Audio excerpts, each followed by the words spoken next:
Do you at least kind of see my logic here? No. Oh, get out of here. No, dude. I'm not trying to discredit the fact that under his leadership. It sounds like you are. I think you're being biased, dude. Bias. I think this is like the longest decision in the history of dueling decades. This really is. Whatever. I was about to give you the fucking round, but now you pissed me off. Let's take it a wild card, bro. No. Say you forfeit. We'd be fucking on TV.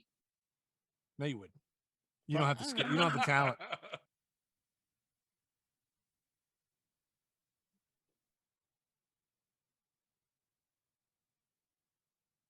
So almost all your picks are from June. Dueling decades. All right, Mancrush, you jumped out to the lead, and we're heading into the final round, the television round. All right, and with this one, I'm gonna defer to Mike since Mike should have the full year on 96 with this one. So I'm interested before I go into this, see how you guys fare. All right. Well, it's actually I guess it's a good thing that I didn't do my research properly, because had I done my research properly, I probably would have went with the June 23rd broadcast of King of the Ring. But Dave's here, so that wouldn't have worked out so good for me. So what I went with. Wait, was Coco B wearing that? I'm not quite sure. I think Steve Austin is, but yeah, they did. That's a good one though. Yeah, I wasn't watching, but yeah. So since I improperly did my homework wrong, put the wrong social security number on my application, I'm going to go with September 13th, 1996.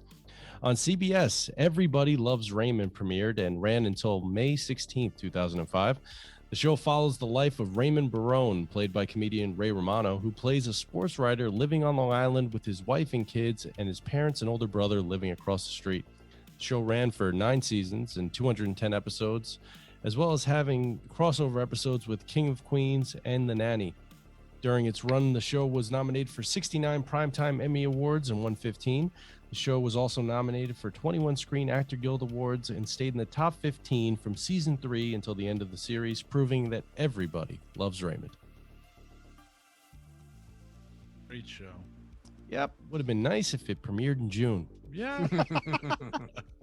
No, we're dealing this one in even hand. This is like whatever you have, it's even keel. So yeah, but this is like a fucking participation trophy. If I had won anything, I would have fucking. You go home and you feel however you want, but during the show, we're gonna go even keel. I can't even slices. I can't even go home and look my kid in the eye right now. Hey, before we go there, next week, for the people that like deep dives, we're gonna have a genre episode since Mike kind of did one this week, but it's gonna be all canon films. We got the guy. I got the book right here.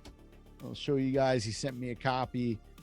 It's Canon Films Guide Volume 1. We're going to have Austin Trunick is going to be our guest judge, and that episode is going to be all canon. We haven't picked the dates yet, but I think you guys are both on the show. Mike and Mark are also doing this one again. I think we'll just do all 80s to make it fun. Yeah. So if you're in the mood for that, come back for that next week. And if you're watching us on YouTube, go ahead and hit subscribe, fucking drop a comment. Call Mike or whatever for bringing the wrong thing. We don't care. Just comment stuff because it all affects the algorithm, and we need to get that back because we're just starting this stuff up on video, and without that, YouTube will never push our stuff out. So we won't talk about COVID, which will probably get us knocked down. So Mark can cut that out later. And just go ahead and comment, subscribe, do all that fun stuff.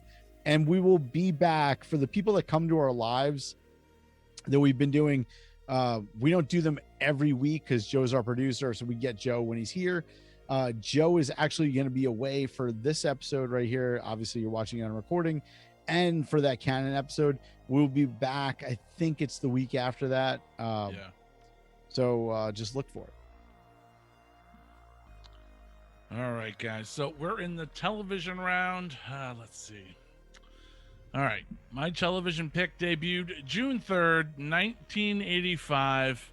I give you Larry King Live on CNN. Now, Larry King Live, starring, you guessed it, Larry King, would become CNN's most watched program and the longest running program with over 1 million viewers nightly. The show would last a whopping 6,120 episodes all the way up until December 16th of 2010.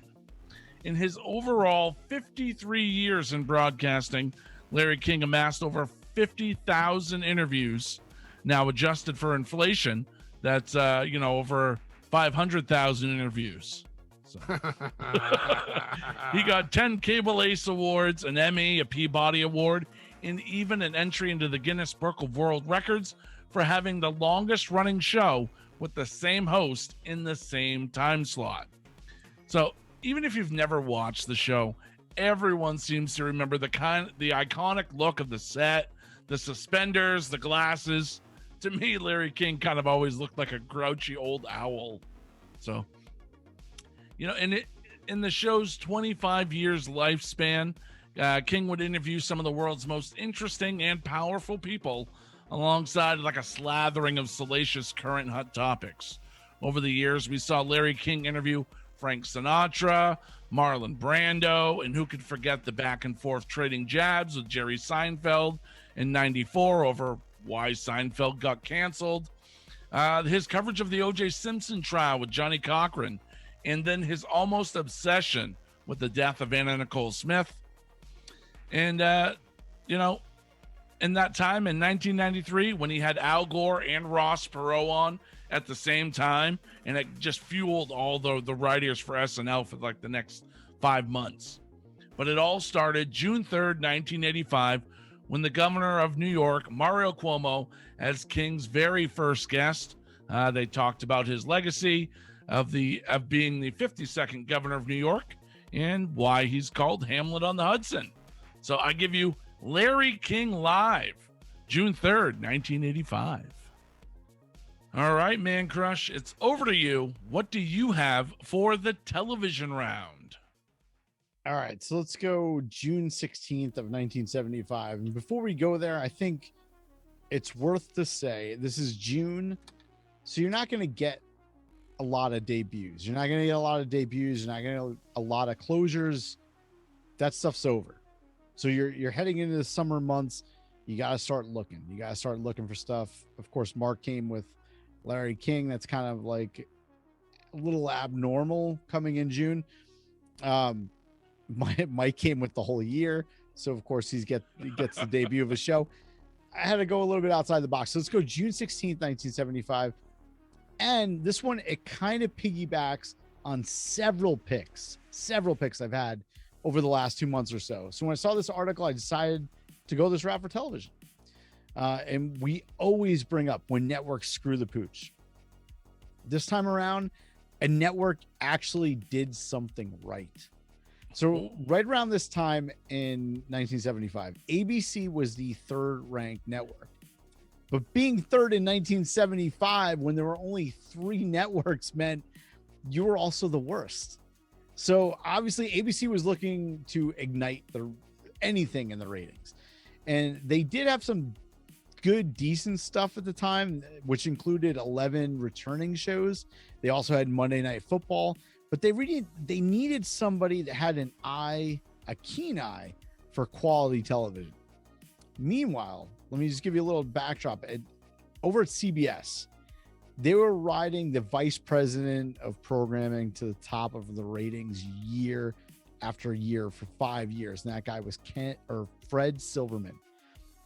He'd been there for 5 years. He brought CBS massive hits. Mary Tyler Moore Show, All in the Family, and MASH, just over the last several years. So this dude was slaying at CBS. Matter of fact, he also brought in Good Times to destroy the new 1974 Happy Days, which apparently was working because Happy Days was on the brink of cancellation and they were in 49th in the rankings, or the ratings rather, when their second season concluded in May 1975. So at this point, it's like, what was ABC to do? I'll tell you what they did. They threw copious amounts of money at Fred Silverman, and it worked. And on June 16th, Fred Silverman, he took over as the president of ABC Entertainment, and he would lead the charge for daytime and evening programming for the next 3 years.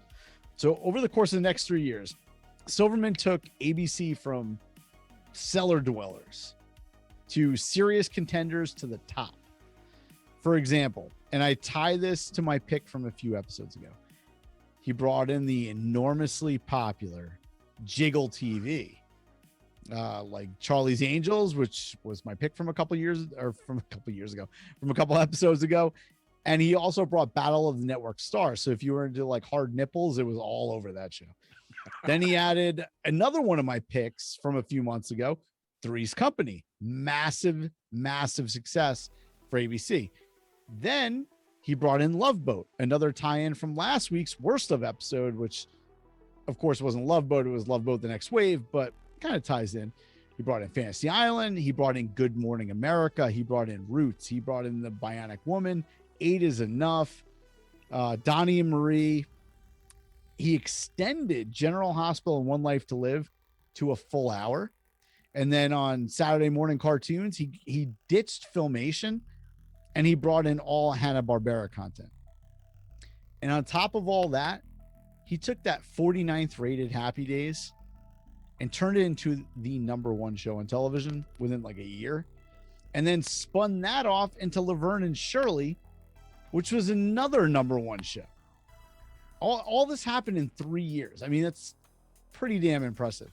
So I bring you the hiring of the new ABC president and savior, the man they called in this article that I found the TV Wonderboy, the 37-year-old Fred Silverman, June 16th, 1975. Wow. Just a giant in the industry. Yeah, no shit. Yeah. And then he ended up leaving ABC to go to NBC. Yep. He didn't do as well when he went to NBC, and then he started his own production company making like Jake and the Fat Man and like all these other fucking shows. But during this period, like during this decade, this dude killed it. All right, let's toss it over to Judge Dave Schultz for his final ruling on the television round. Okie dokie. I don't know, Mancrush. I'm gonna start with you. What's this guy? Silverman, right? Fred Silverman. Freddie. The thing is, everybody's got a boss, right? You know, and really, they take credit for everything. Oh yes, let me stop you right there. Whoa. Okay. Oh, whoa, let me stop you right there. Let me throw this name out at you. Mm-hmm. Dick Richards. Yeah. He would have been everybody's boss. You think Jaws would have? You just agree with me that Jaws would have been probably a piece of shit. Well, I mean, I don't know if it'd been a piece of shit. This guy probably wouldn't have been as good. But I mean, look at all the talent like that was assembled there, right? It wasn't just him. He's sitting behind a desk or on a yacht, snorting copious amounts of cocaine with all that money he got, and he's just going, "Yeah, sounds good. Okay, that sounds good. This is good." And he's just signing his name. You know what I mean? How hands-on was this guy in the actual process of creating this media empire? You know what I mean? I just told you he was. Yeah, I mean, but we don't know. No, we do know. No, like, you don't. We do, because this was 45 years ago. So we can go back in the history logs and see what this guy brought to the network. And he brought juggernauts to a shithole at ABC. He killed it. Dude, I'm telling you, if you look at CBS's history from those first 4 years that actually it was 5 years, he was at CBS. You saw those shows that, like, that's not a coincidence that he brought like MASH to CBS, and then he goes over to ABC and picks out all these great shows, swaps the time cards and time slots to make sure that they're all huge. Dude, come on. You don't take Happy Days from the 49th show to #1. Come on, no, man. Listen, I understand what you're saying. I get it. I understand what you're saying. Okay. But the thing is, you understand my point too, wherein he wasn't the creative mind behind some of these things were brought to him, and he said, yes, that's a good idea, or no, that's not a good idea. So at the same time, if that guy was like, nah, I don't like it, which was what was happening at ABC, then what? Then you get career. Nothing. You're the third network out of 3, and you're making Jake and the Fat Man. Yeah, well, I mean, right? we're talking about in the 90s. I understand, but I'm saying like that was his peak, right? He had a good run. and I understand that. But do you at least kind of see my logic here? No. Oh, get out of here! No, dude. Like, Get out of here! I listed like almost 10 I get it. insane shows I get this that. guy brought to the table. I understand, and he told me he changed the time slots. He did that, but maybe his secretary was like, Happy Days would have been better at 7:30. He's like, damn right it would be, Shirley.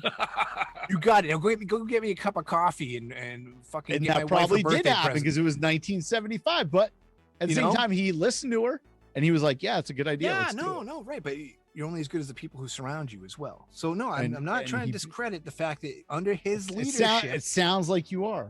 Well, I'm just sounds trying like to you are. establish the fact that everybody has a boss, and most of them are cocksuckers, right? It doesn't sound like this guy was. Well, I don't know. All right, well, let's move on real quick here. Let's go to 1985, where Larry King made suspenders sexy. That's pretty yeah. important. That's really Did he? important. He I looked think like a so. skeleton. He did, or as Mark called him, an owl. An owl. Yeah. Yeah. Mark would have seen him in the woods and said, Mr. Larry King, how many licks does it take to get to the center of his Tootsie Roll Pop? And Larry King would say, I don't know. Get the fuck out of here. So, but yeah, it was Larry King, man. That was a hell of a run. That was something else, And Yeah. speaking of the Jerry Seinfeld thing, he was in B Movie. He was. That's why he interviewed Seinfeld was for the promo for B Movie, and then the two just kind of got into it. Yeah. Was it B movie from '98? I don't know. I think so. It's a good movie. I don't know when the fuck it came out. I like So they went back and talked about some shit that was 4 years old. Fuck, come on, live in the present, Larry King. Your fucking suspenders. Actually, he's dead, right? Yeah. Is he? Oh, okay. My bad. Whatever. And 96, where Mike has the entire year to graze and roam.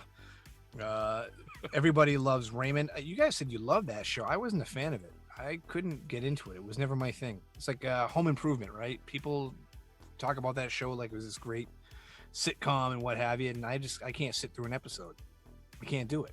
I was never a Home Improvement fan, but I think Everybody Loves Raymond was good.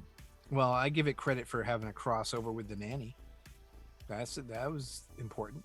Funny story Fran about Drescher. that. Oh boy. The whole reason that they did the crossover was because I guess Ray and the nanny attended the same high school. And they knew Really? Fred Silverman. They might have, or maybe just one of them got him coffee while he was, Yeah. coming Or up Fred with these Silverman ideas. Just stole one of their haphazardly ideas. choosing shit. Yeah, he probably just had a dartboard. And he's Yeah. like, you know what? Give Fonzie a better jacket. Opie, kill him off. Yeah. Oh there wait, you my go. bad. Send him to college. Whatever. Get rid of that other Cunningham guy. Just have him go up the stairs and never come back. So yeah, I mean, guys, this round is interesting to me because when you talk about the legacy, the history, of course, Mancrush came with a big gun here, but I'm all about fight the power. I don't like the man. You know what I mean? That's me. I'm more for the. I don't know little what you guy. mean. I think you're being biased, dude. Like, Biased? I think you gotta look at it and say, like, hey, this guy came, he kicked fucking ass. You have a history to go back on. It's not like you look at the opinion and go, oh, he was there, and just because he was the boss, he deserves no credit. They were a shithole. He got pulled away from a network that he was killing on, and then continued to do that over at ABC. I get it. I told you. I'm getting a nickel for every time I say I understand you or I get it.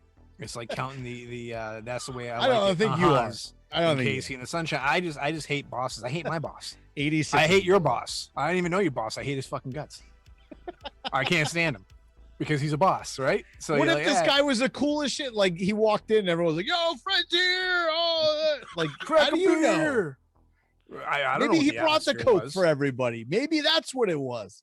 That could have been it. That's why ABC went from the basement to where it was with all those fantastic Yeah. programs. I really can't tell you. And that's what I mean. It's like, we know he was the figurehead. He was the guy in charge, but how much he actually, what was he kneading the dough? Did he just wait for the pie to come out of the oven? He went, oh, look at my pie. These other motherfuckers cooked it. But because I'm the boss now, it's my pie. And it's a delicious pie. You know what I mean? This is TV, bro. They weren't doing like Excel spreadsheets. He was Yeah, picking the shows to be on television. Well, I mean, I bust you a hump. Jiggle really- TV, bro. Yeah, He you know brought what? it. that's a question, because anybody watching on YouTube will notice that when Mark was talking about Larry King Live and he brought up the Anna Nicole Smith, what were you doing? Were you juggling? No, I was trying to hold up her boobs, but I realized I realized my camera was too low. Yeah, you were doing like this thing. I'm like, is he trying to weigh something? This is heavier than this rock? Interesting cast back to our last episode. My movie pick was supposed to have Anna Nicole Smith, and she ended up getting sued for $4 million because she didn't go in the movie. So go check out the last episode too. So that was a good tie back, Mark. And you're gonna get sued for $4 million for molesting her virtually on the show with your hands. She's dead. Yeah. Okay. But like yeah, that makes it any better. This is like the longest decision in the history of dueling decades. This really is. This is not really. out. I love when you come on because I can argue with a judge. When we have celebrity guest judges on, I can't argue with them, and it's funny because thinking back on it, when we book these people, they probably listened to the last episode and they listen to this and they're like, "Oh, fuck this!" Like, I'm not kidding. That Dave Schultz guy, what a prick. I meant like me. I'm the prick. Yeah, well, that's another judge. Oh, excuse me. Oh, you're fantastic. Yeah, I'm just chopped liver. You know what I'm saying. Mr. Chop Liver. Fucking guy. You know what? Yeah, whatever. I was about to give you the fucking round, but now you pissed me off. You made me angry. You never make the judge angry. No, but seriously here, I don't know, man.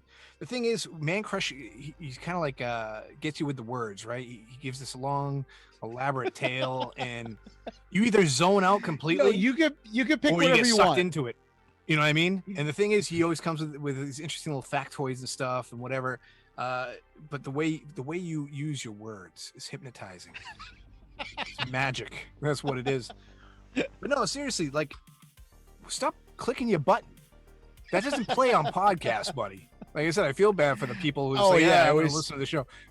They don't know what the hell you're doing. You know what I mean? Oh, my bad. Hold on. You're doing the juggling. You're pushing buttons. Yeah, I'm Mr. Bullshit Man too. That's my nickname. But yeah, I mean, listen, they're all worthy picks and stuff. But again, I was trying to give you the win earlier. I'm like, oh, I bust your hump, but really, it is a very important milestone that all these shows are made and stuff. But then you got to go argue with me and everything else. But you're lucky. I'm a nice guy. I'm a good judge. I'm a loving judge. Don't just give it. Don't give it the like. I'm not just giving it. No, listen, no, it's not like that. I'm giving it to you, not because of any particular reasons or that you argue with me, because it's impressive. It was. Listen, I'm sorry, Mike. I apologize, but you weren't really in the running. It came down to Larry King Live and fucking Silverman, the cocaine, the yachts, and stealing people's ideas. All right. Well, I guess Mancrush reluctantly wins this one, but it is another win on another notch on his belt. But I want to thank Dave Schultz for coming in and being a great judge on this episode. Dave, why don't you tell everybody what's going on Selling Out? The Selling Out Show, I want everybody to follow us on Instagram at Selling Out Show, because we're fucking awesome and we're a podcast and everybody's got a podcast. So, be cool, follow that. But hey, the show is fantastic, by the way. I don't know if I hyped it up enough, so you're missing out. But there's something else I want to talk about, because my birthday. I just my birthday's in June. Oh. What psoriasis? You want to talk about psoriasis? My birthday's in June. It's in a couple weeks from now, and sans Mancrush jumping out of a cake for me. Next year. Maybe next year. Yeah, I want to let everybody know I'm an old man now. I'm crusty. I'm old, so I got a new hobby. And Mancrush, you know about this. Mm-hmm. And Mark too, because I showed you some pictures. I've been making soap. So just like podcasting, this is making soap. Homemade soap is a crowded thing, right? Everybody does it. So I had to join the fray, right? Plus, like I said, it's one of those fuddy-duddy kind of things that you can do in your spare time. So please, everybody out there, all the awesome audience, follow at Schultz Soap, because that's thrilling, exciting, and titillating. It's almost like virtually juggling Anna Nicole Smith's breast. So do me a favor. You could barely see it. I saw it. So yeah. So follow at Selling Out Show. Go listen to our show, and then follow my soap making on at Schultz Soap. Can you send me some soap? You won't use it. you make fun of the whole process. No, I don't make fun of it. Listen, we Yeah. got the one. Hollywood sent us soap. It was just so. Mike, you want to go? Mike, go grab that one in the, Hold on a second. bathroom. Let me go grab the soap. It's just so dropped it, but I'll go beautiful grab it that in we a second. don't want to use it. Mike is in our studio right now. This podcast in New York. We keep it on the sink there. I think it's just so pretty that nobody wants to use her soap. It's an art. Come So on you're now. saying if you get Dave Schultz's soap, it's Oh, not I going to use be it on pretty, my balls. so you for can sure. just use it. Yeah. All Well- right. Now, unfortunately, I used this, so it's a little wet and slippery. Has it got guns on it? What is it? It's Pistols? got bats. Bats? Yeah. It was for Halloween. She sent it to Oh. us for Halloween. Mine has look at stars. Nice. Oh, that's nice. Isn't That's that beautiful? That's wicked nice. That's wicked nice, guy. That's so nice, dude. But yeah, this is what I do in my spare time. It's relaxing, it's enjoying. So the more of the awesome Dueling Decades audience that participates in my life, the happier I'll be. And it'll be a great birthday present for me. Because, again, without Mancrush jumping on a cake or someone providing me some socks, what else could you do for me? You know what I mean? But follow me on social media. So make sure all of you do that. How much are you selling those for? Are you? I just haven't sending- sold any yet. No, I just do it for fun. I should sell them because they're fucking great, right? This is the shit right here in my hands. This is like pure gold. That's what this is. Good. send So it to maybe I us. can't put a value on something like this. Smells like bubblegum and watermelon. Oh yeah. This is good, man. Well, I like just it. want to throw this out there. I don't know if we brought this up before Mm. since the passing.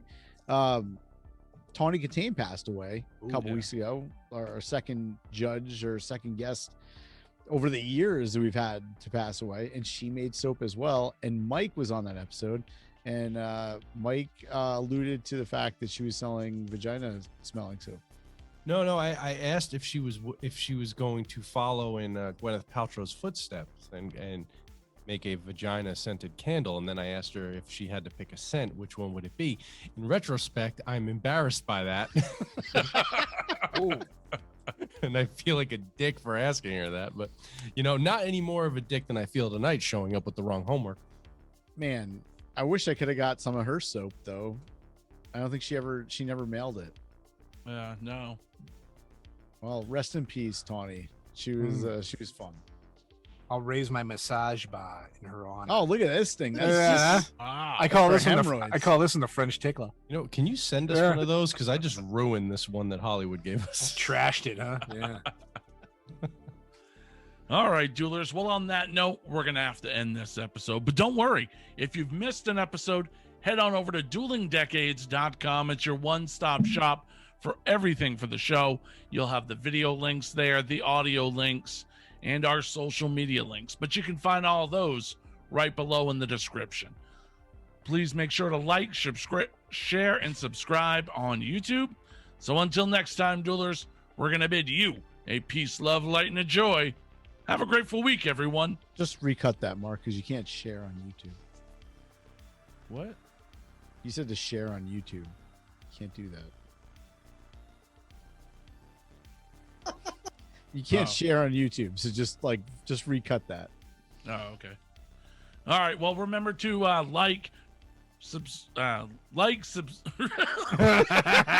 It's brand new. Like, subscribe, comment, and hit the Right. alert button.